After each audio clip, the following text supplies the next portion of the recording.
from New York City, it's the Wendy Williams Show.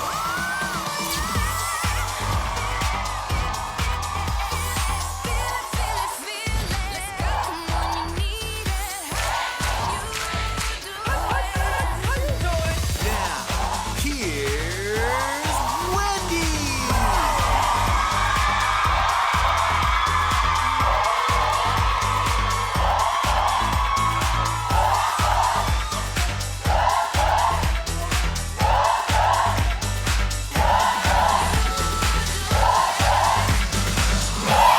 Thank you.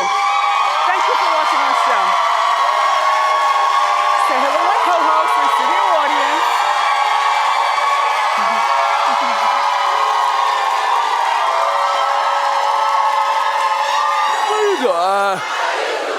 Better because we're together. Let's get started. It's time for Come on.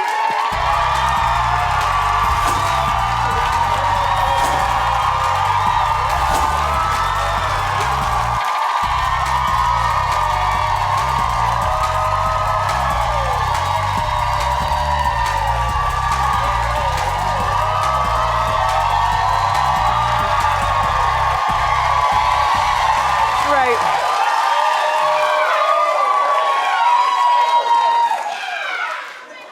Do you need a prayer cloth? Second from the end in the middle. Yes, you. Are you good? You have on underwear? Yes. All right. Because we all watch. It's cute, though. It's really cute. So Suge Knight, everybody, is controlling his empire from inside the prison. Now, hello, prisoners. I really don't understand this whole situation because Suge has 2 grown sons. But Suge is currently serving 28 years for murder. Now you remember at the Tam's record store, Burgers, sorry, in LA, it's legendary, where Suge ran over the man and backed his truck up and ran him over again. Well, he's dead, Suge's in prison, and he called the media from prison to say that Ray J is in charge of Death Row Records. Look. Now, you know I have love for Ray J. He's the one little man that, he's so cute to me. And he's so nice, and he's such his mother's son and his father's son and stuff, but he's got bad ways. Secretly, like you know. Which is more enticing. Anyway, and Nick Cannon is writing Suge's book. Oh, believe me you.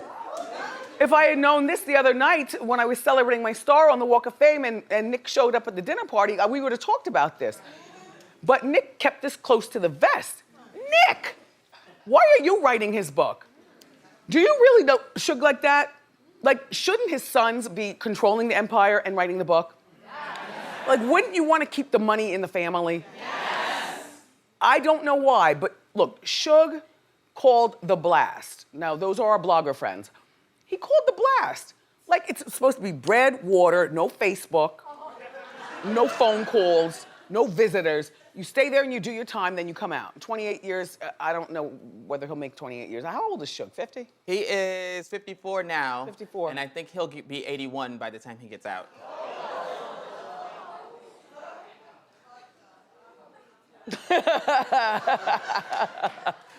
So The Blast got the phone call. You must quiet down and take a listen because a lot of it is garbly goop. And then clap if you've ever gotten a phone call from prison. I have. Suzanne, you have? Yes. No, it was when I was working for Martha Stewart. Oh, okay. And she...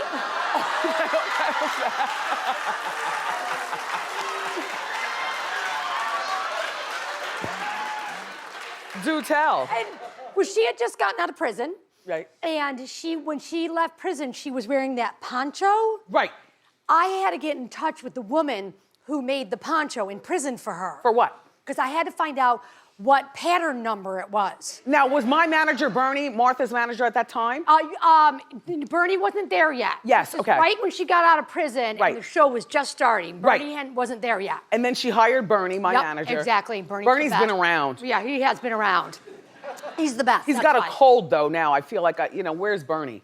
Oh, yeah. Oh, at home watching. Oh, hi, Bernie. So do tell. I so. know, but she called me, and I found out the pattern number. Sorry, I didn't mean to catch you with a mitt in your mouth. I know, I have a mint in my mouth. And then she said, please send some money for her canteen. Oh. Isn't that what it's called? Commissary. Yeah, that. And that's it.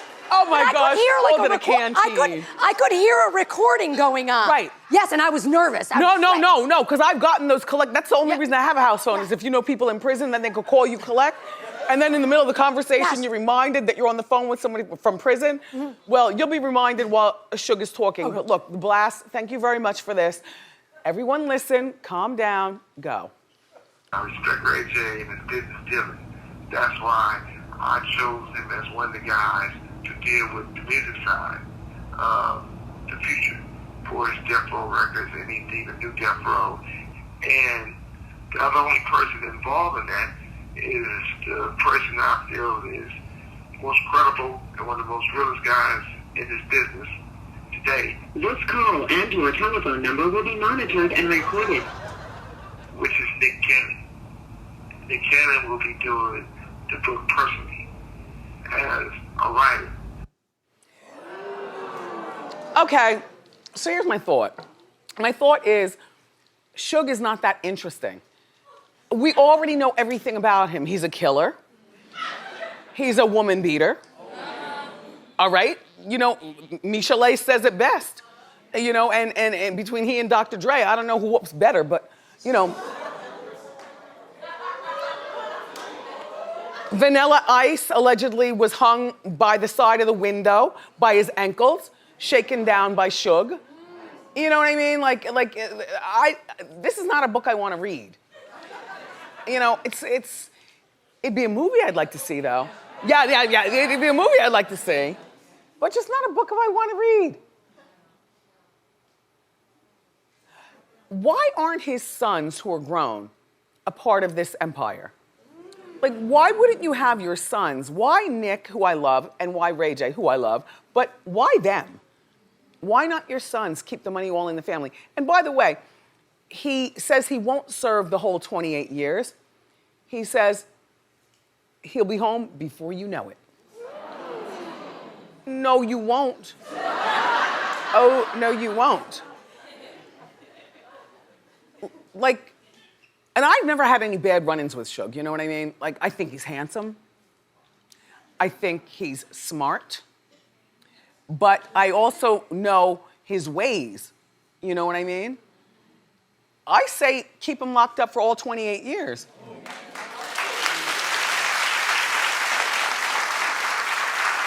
Welcome to Allstate, where the... And Nick, you know I'm a book reader, but this is not a book I even care about. Like, I've seen 3 documentaries in the last maybe 2 months. Right, Norman? Yeah. Because you and I were on the phone with one of them. Right. There was one on BET. Yeah. Like last year. Yeah. Like 3 or 4 parts. But they run them all the time. Yeah. Why do we need to read the book? Enough already. And you know what? I don't even want to put into his commissary staying pallid, Right. living on the island. Right. Foxy Brown. Right. Ain't no end. You know I know yeah. my lyrics. I know. Okay, so moving on. Jenna Dewan used to be Jenna Dewan Tatum. Tatum, you know, married to Channing Tatum. Okay. First, look at the picture. Look at that dress. Look at them. What a stunning, stunning couple. I don't know where things went awry. I wish they were still together. I do. In the meantime, she's saying that she was blindsided by her ex, Channing, dating the singer Jessie J. She opens up, she's got a book out. It's called something or another. There it is, gracefully you. Hi, Jenna. Beautiful cover, right?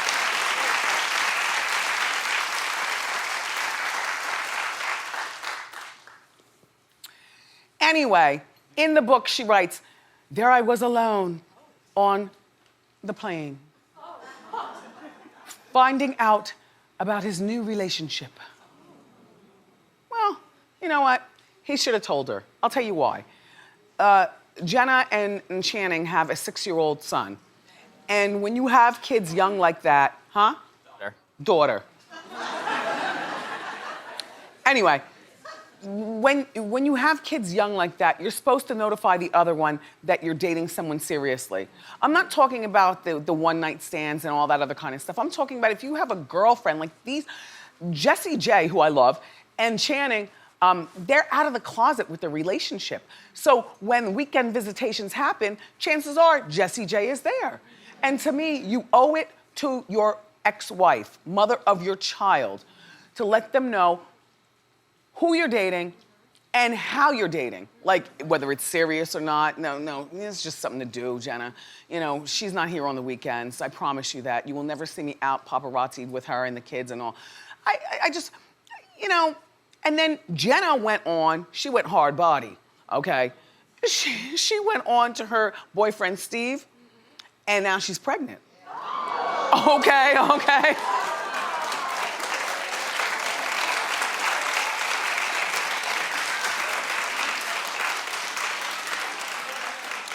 So she invented a whole new family, but he's over there with Jessie. I just, you know, when you have kids and you're going through a divorce, there's certain things that they need to know. And number one is that their parents are happy.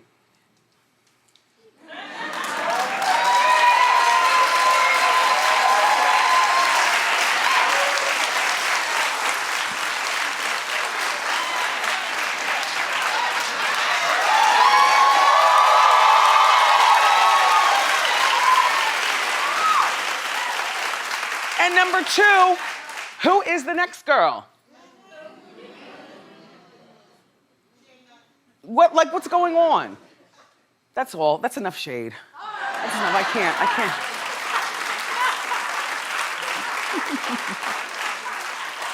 can't. Marco, is Boof over there? I don't see Boof. Is Boof over there? No, I saw. Oh, of course. He's fled the scene.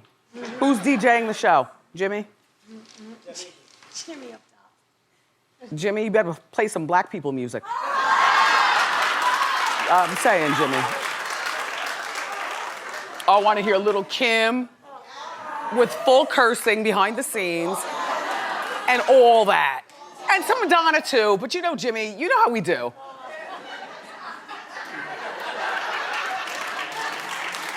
So,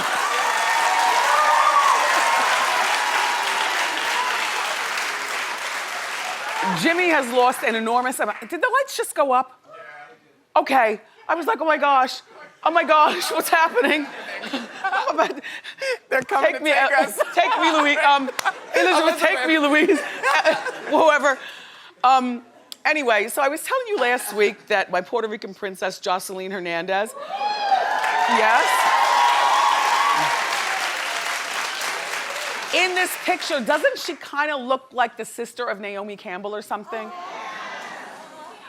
Like well, it doesn't matter whether she had work done or not. You don't be jealous. All right? If you had the money, you get work done too, girl. Now look. The thing about her, though, is that she's so beautiful. When she opens that mouth, it all falls down. I mean, you know what I'm saying. Anyway, but I love her the way she is, and Jocelyn has a new reality show coming out. We already talked about that. It's called Jocelyns Cabaret. It's set in Miami at a gentleman's club. But guess what I have for you? The first look. Take a look. It's been 3 years since I left Love and Hip Hop. The show ain't been the same since I've been gone. No more Stevie J. I'm doing my own thing. A lot of bitches came through and try to take my spot. But you can never take the Puerto Rican princess crown. They know what it is. The baddest bitch is back. and I'm here to stay.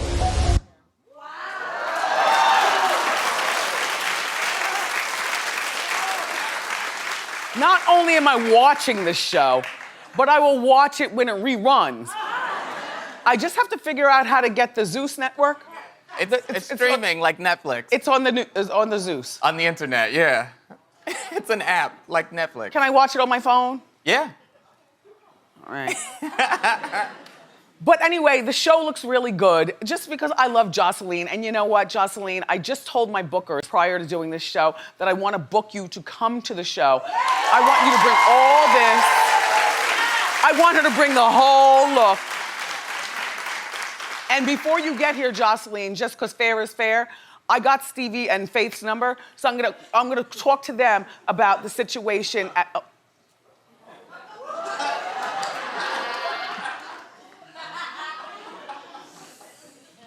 Damn it. Look, he's actually in my phone. We actually talk, and he actually makes me feel like he's a really nice guy. Yeah. But I can't, no, not all. I give him the rat face every time. Oh.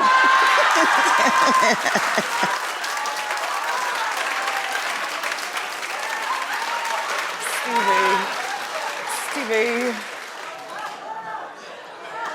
And everyone's allowed to change and make mistakes, but just so, Jocelyn, that you know, we're gonna book you for the show, but I have to talk to Stevie prior, but he will not be here in the studio. I would not like have a surprise, da-da, and here's Stevie, go fight. No. But anyway, all right, let's talk about Dennis Rodman. Well, he's very exhaustive. You know, because he's like that basketball player. I don't want to catch anything, so I'm gonna lean this way. Dennis has been here before. He's been on my radio show before. The thing about Dennis is that he seems like one of those basketball players who just never planned for his future properly. Like when you're a ball player, you have at the most 38 years before, you know, you have to stop. Everything aches, you gotta retire, you work on your diction, you become a sportscaster, or you get like a line of underwear or hats or something like that. Like Dennis never did anything but play basketball. And it's very, very unfortunate. Now I know that, you know, he got around with the women. You had Madonna for a second. If you married Madonna, then maybe you'd get Madonna alimony, I don't know. You know, or you know. Anyway, Dennis is in trouble with the law again. Okay? Now, it was about a month ago when I was telling you all, and I showed you the footage, when he was in that Vegas store, and he was acting as the decoy while his friends were stealing stuff. Yup, stealing stuff. And so the help at the store were so enamored by Dennis being there that while they're talking to him and he's talking them up, they're stealing. And they were all there together. Dennis was not charged for this, so I guess he talked his way out. Well, now, guess what happened? He slapped a man not once, but twice in the face. Now, first of all, an open hand slap. Like, Norman, I would expect that from you. If you know what I'm saying. Right. And I think you do. Right.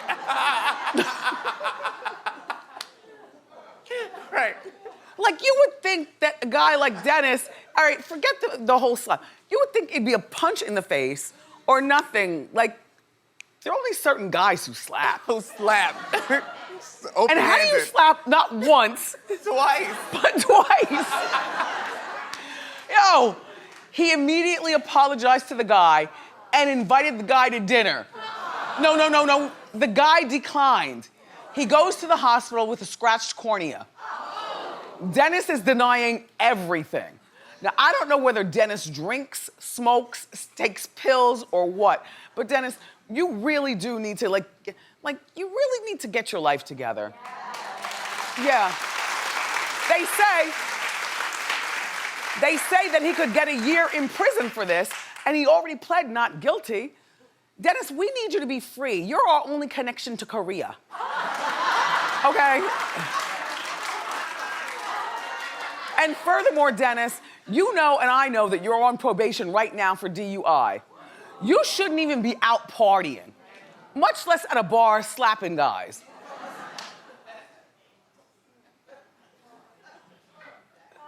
He is our only connection to Korea, correct? As far as I know, I mean, we have secretaries of state and stuff, but I think he's our top diplomat. He's our top He's our top diplomat. Suzanne?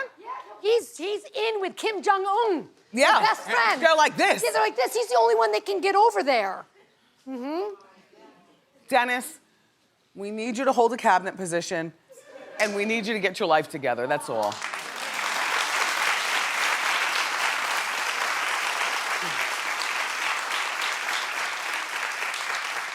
And you all can hate on Suzanne Summers if you want, but I will never hate on her. First of all, she autographed an original Thigh Master for me. Yes, that I actually have, and I would never sell it on eBay, but just the idea. And I have it at home, and I do use it, actually. Yeah. I had her autograph the outside because, you know, the inside is where you have to put it. And I didn't want to rub off I didn't want to rub off her signature. So she autographed it on the outside with a nice message and stuff. So Suzanne, who I've known since radio days, she and her husband, I love them both dearly. Excuse me, how dare you slam her? This is a 72-year-old woman, 73, excuse me. Listen, no, listen. Suzanne was celebrating her 73rd birthday, and this is how she chose to celebrate. Yep.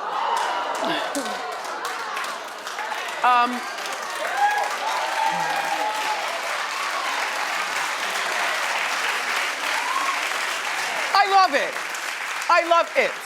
This is goals right here. She loves her husband. They've been married forever. There they are, age appropriate. She's got grandchildren and children. Remember, she lost her whole house in Malibu during the brush fire, but she's got plenty of money. She bought everything back, I guess, you know. Life is good. She's best friends with Barry Manilow. You know, she can sing and dance, and Three's Company is not the same. Like, when I see a Three's Company, if Suzanne's not there, I can't watch. I don't know, but I just can't. Suzanne, happy belated birthday. You look terrific. And we've got more great show for you, everybody. Up next, Tyrese Gibson is here. So, grab a snack and come on back.